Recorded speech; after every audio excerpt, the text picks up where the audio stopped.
Imagine waking up tomorrow and suddenly your phone stops working. Your laptop is dead. Cars don't start. ATMs don't respond.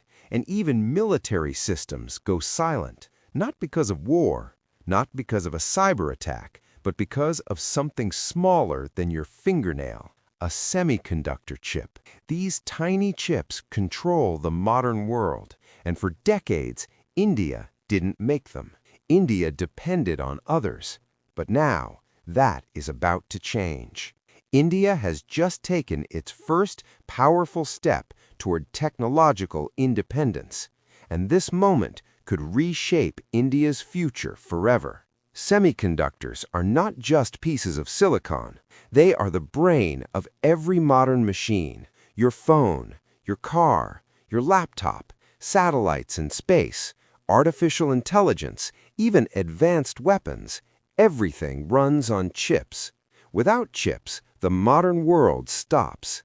And during COVID-19, that's exactly what happened. Factories shut down, car production collapsed, global supply chains broke, entire economies slowed down, and the world realized a dangerous truth. Dependency is weakness. Countries that control chips control the future, and countries that don't depend on others. India knew this had to change. In Greater Noida, Uttar Pradesh, a new chapter in India's history has begun.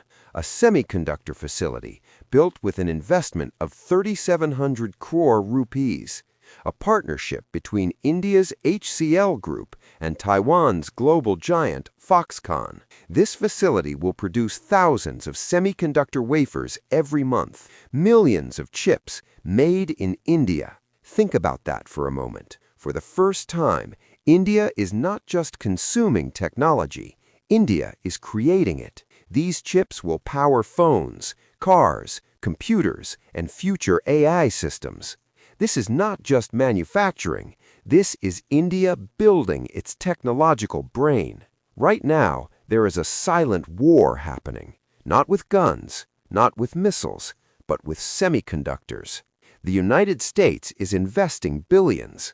China is racing to break foreign dependence. Europe is building its own chip ecosystem, and Taiwan holds enormous strategic importance. Because whoever controls chips controls technology, controls economies, controls power. And now, India has entered this race.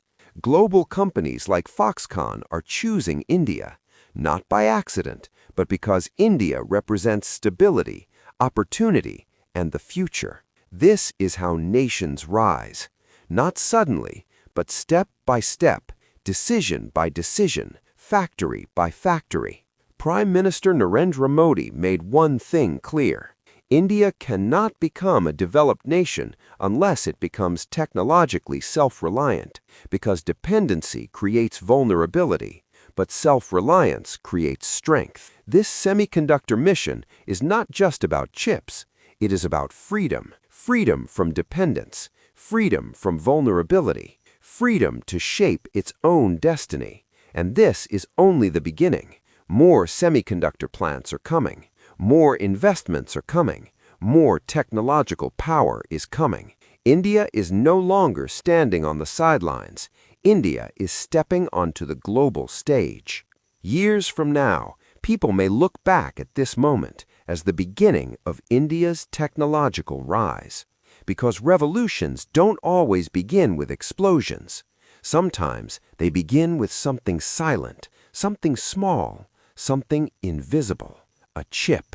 And today, India has started building its own future, its own power, its own destiny. The question is no longer whether India will become a technological superpower.